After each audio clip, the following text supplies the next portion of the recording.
Welcome. So for this video I'm going to talk about and show you guys how to play this game, Survive, Escape from Atlantis. Now this game, this game is actually one of my library games I currently got from the library.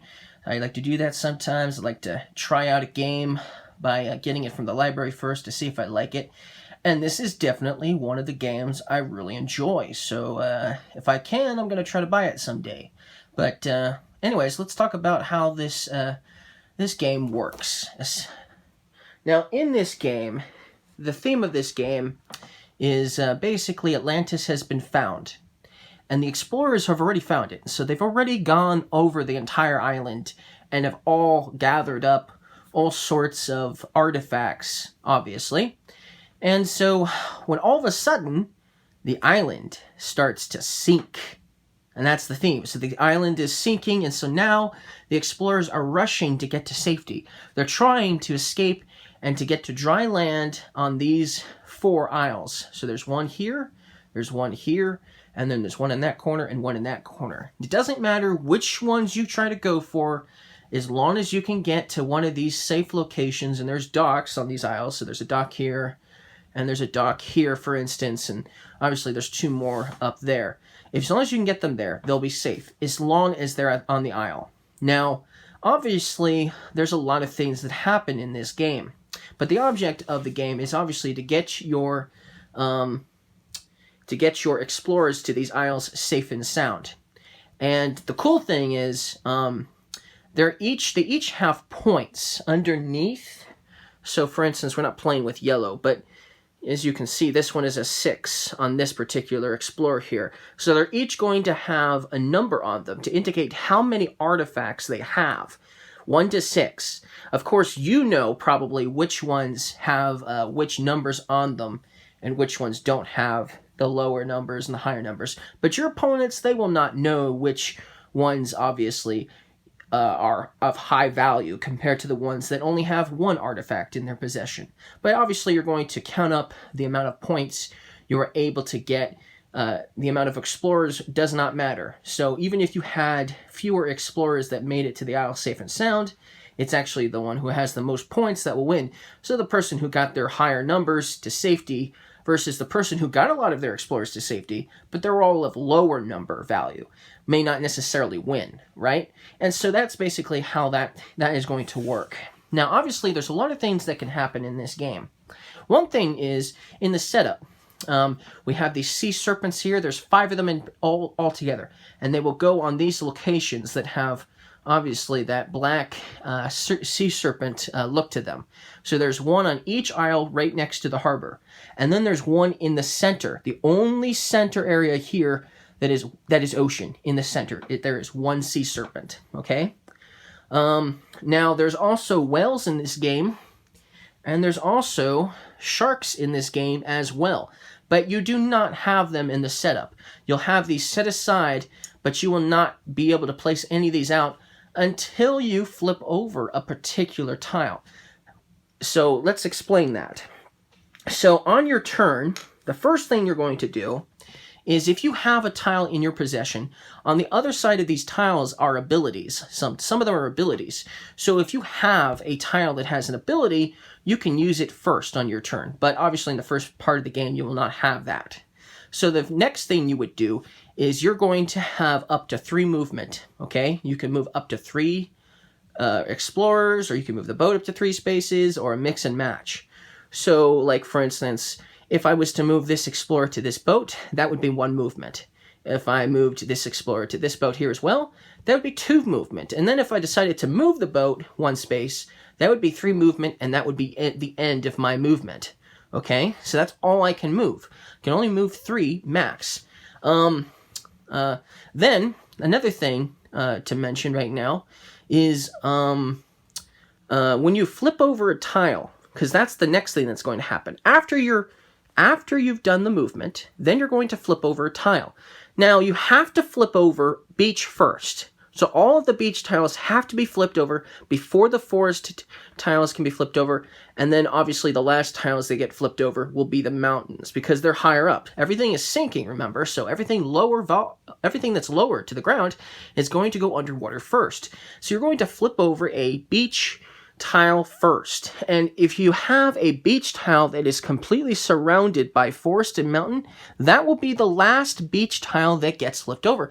So for instance, I've got my green explorer right there. He is perfectly safe there for right now because all of these other beach tiles, they will have to get flipped over first. So he's safe for now.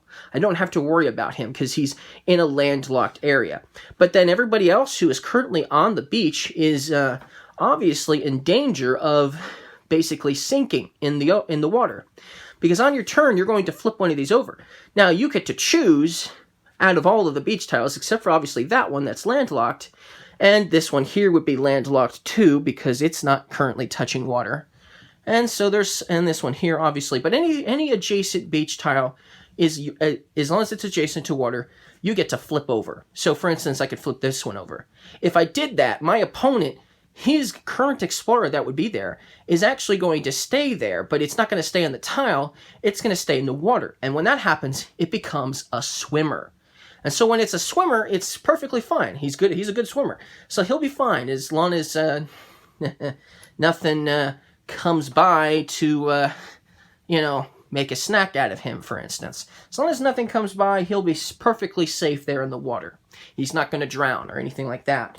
Or if a sea serpent comes by, if that comes by, yeah, he's going to be in trouble. But yes, so obviously that's going to happen. Then, that's not all you do on your turn. After you've flipped it over, unless it has a green border line, if it's got a green border line for the tile, then an ability will happen, and something will happen, and then you'll take care of whatever that may be, and do it. And then you will roll this dice. So I have a nice little dice tower now, finally. So you'll just roll this dice here, and then deal with the corresponding what happens. So if this was rolled, then you will move the sea serpent. Sea serpents can only move one space at a time, okay? But you get to choose where you move the sea serpent. And obviously sea serpents are not going to go on land. But for instance, I could move this sea serpent here, and that would be my turn. Obviously, since I'm the one in control of the sea serpent at that moment, I can use it to my advantage to take out the competition. That's basically what you're going to want to try to do when you roll these particular dice. Now, if I roll this, and it's the shark, and there are no sharks yet, then nothing happens at all. So you don't have to worry about that. So that's nice. You don't have to worry about any sharks until there are sharks to deal with. But if there was a shark, so here's the shark. If there was a shark, I could then move the shark up to 2 spaces. So, let's use this explorer here as a swimmer example. If he was swimming right here in the water, and there was a shark right here, I could move the shark to my opponent's explorer swimmer right now, and then eat his explorer. So that would be allowed. I could do that. And I'm probably going to want to do that to try to keep him from getting too many points, obviously. So that's what you can do with the shark, if you roll the shark. If you roll the sea serpent, and it's adjacent to a swimmer, so let's talk about that. If there is a swimmer here adjacent to this sea serpent, and I was to move the sea serpent here to where the swimmer is, well, the same thing. The sea serpent eats the explorer, and that's the end of that, right? Now, what if a boat with a sea serpent is on the boat? What's going to happen then? Well, the sea serpent is going to move to that same location. It's going to destroy the boat and eat the swimmer. So that's what's going to happen if the sea serpent approaches a boat and an explorer. He's going to do both. It doesn't matter if there's a bunch of swimmers and ships, if there's a ship and a bunch of swimmers at the same location, it don't matter. Everyone is wiped out when a sea serpent emerges and, comes to that location, okay? So that's what's going to happen if you roll a sea serpent. Now, if you move the shark into a location that has a boat, the shark does nothing at all, okay? He can't destroy the boat. He can't eat the explorer because he's safe and sound in his boat. So you're safe. However, there is another problem, because not only does the sea serpent destroy boats, but so does the whale.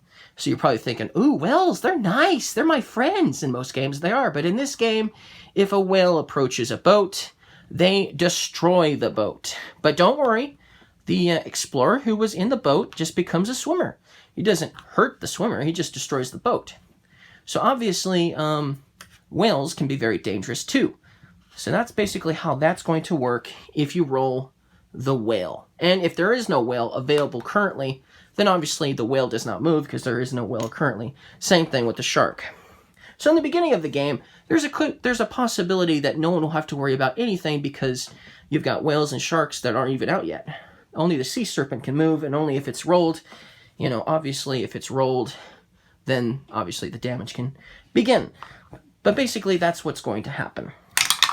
So that's all that's going to happen on your turn. And then your turn is done. So obviously if you have a tile in your possession that is red, that isn't a defense tile, because there's 2 different defense tiles, you can use that first to doing a certain ability.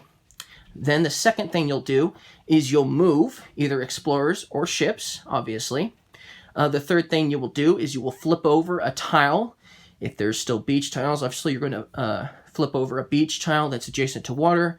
If all the beach tiles are gone, then obviously it would be forest tiles. And if all the forest tiles are gone, obviously it will be mountain tiles.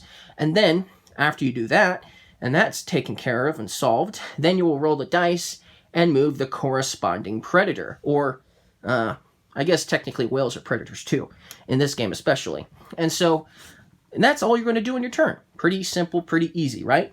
Well, there are obviously some additional movement rules.